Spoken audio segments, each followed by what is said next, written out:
Good morning and welcome to Daily Focus. I know I'm not the face you're expecting to see, but my name is Sam Yager, and Pastor has given me the awesome opportunity to be able to look with you at the Word of God this morning. So I'm thankful for the opportunity, and I'm excited to see what God has for us today.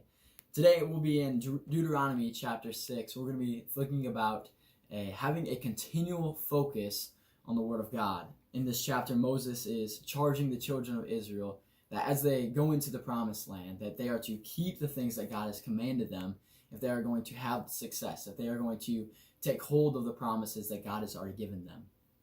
And as we think of this, we know it's very hard to have a continual focus on pretty much anything in today's day and age. So it must take a deliberate effort to have a focus on the Word of God. And as we look on in this chapter, verse 4, we have the Hebrew Shema, which tells us that, "Hear, O Israel, the Lord our God is one Lord, and thou shalt love the Lord thy God with all thine heart, with all thy soul, and with all thy mind, and with all thy might." This is a command that is echoed throughout the New Testament. That is the greatest commandment. We are to love the Lord our God with all our heart, with all our mind, with all our soul, with all our strength. And Jesus further goes forward with this command and says that if you love me, you will keep my commandments.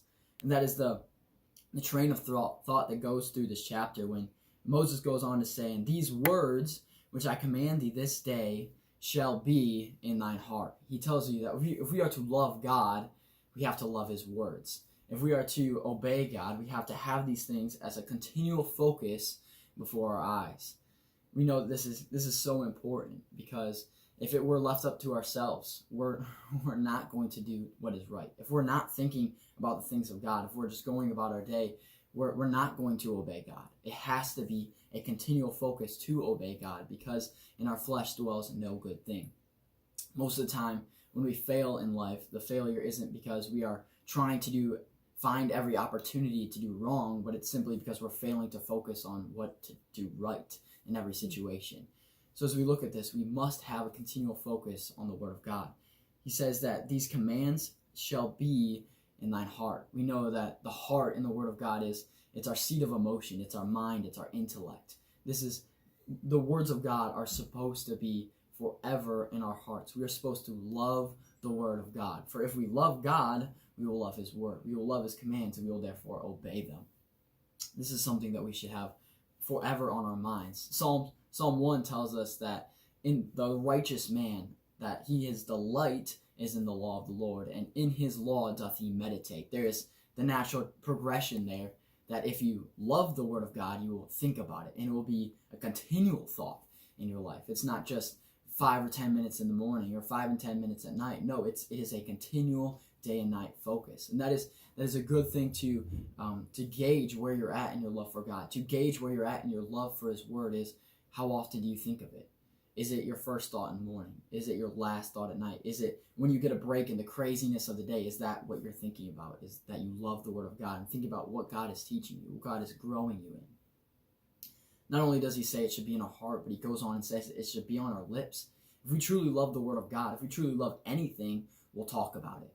And that's what he says in verse 7. He says, "And thou shalt teach them diligently unto thy children." He says, if you are going to keep the faith going, this is something that has to happen. You have to teach your children. And we know that is just as true today, because kids aren't getting teaching of the Word of God from anywhere else outside of the church and at home. And if we are going to continually raise up kids to obey God, we must be teaching the faith. But he doesn't say just to teach the Word of God, but he says it should just be something that we talk about. Verse 7 says, "And thou shalt teach them, or thou shalt talk of them when thou sittest in thine house, and when thou walkest by the way, and when thou liest down, and when thou risest up." In this verse, the two contradictions are used to pretty much imply at all times. Whether you're sitting, whether you're walking, whether you're lying down, whether you're rising up, the thought is, no matter what is happening, this should be what you're talking about. You should love God and love his Word so much that that's not only what you're thinking about, but it's what your go-to topic is. We all have those go-to topics, right? That when we're in a situation we don't have much connection with anybody, we have that one topic. Well, what are your hobbies? What is this? And we divert our conversation always to certain topics. Well, God says that if we truly love him, one of those common topics that we always go to will be the Word of God, will be how much we love him. The last thing he says is, shouldn't it just be on our hearts? And and on our lips. It says it should be forever before our eyes. We know if we're going to know the Word of God, if we're going to think about it, if we're going to talk about it, we got to have time that it's before our eyes. We have to have time in the Word of God. And that's how he ends this quick section. He says in verse 8, "And thou shalt bind them for a sign upon thine hand, and they shall be as frontlets between thine eyes, and thou shalt write them upon the posts of thy house and on thy gates." So he's saying on your hand, between their eyes, they would wear the phylacteries, which would contain scriptures, the reference that he's using there. And he's saying on your gates, on your house, he's saying everywhere you go, you should have the Word of God before you. You should find ways to broadly, publicly, and unashamedly keep the Word of God before you, no matter what's going on. And if we're going to love God, if we're going to talk of Him, if we're going to teach Him, teach the things of Him, if we're going to have these things as a continual focus in our life, we have to keep them continually before us. So as we go through our day, my challenge, my thought for you is that you would keep the Word of God ever before you. That it wouldn't just be something that's a designated time in the day. That this is the time that you spend with God, you spend in the Word of God, and then it escapes your thoughts through the busyness of life throughout the rest of the day.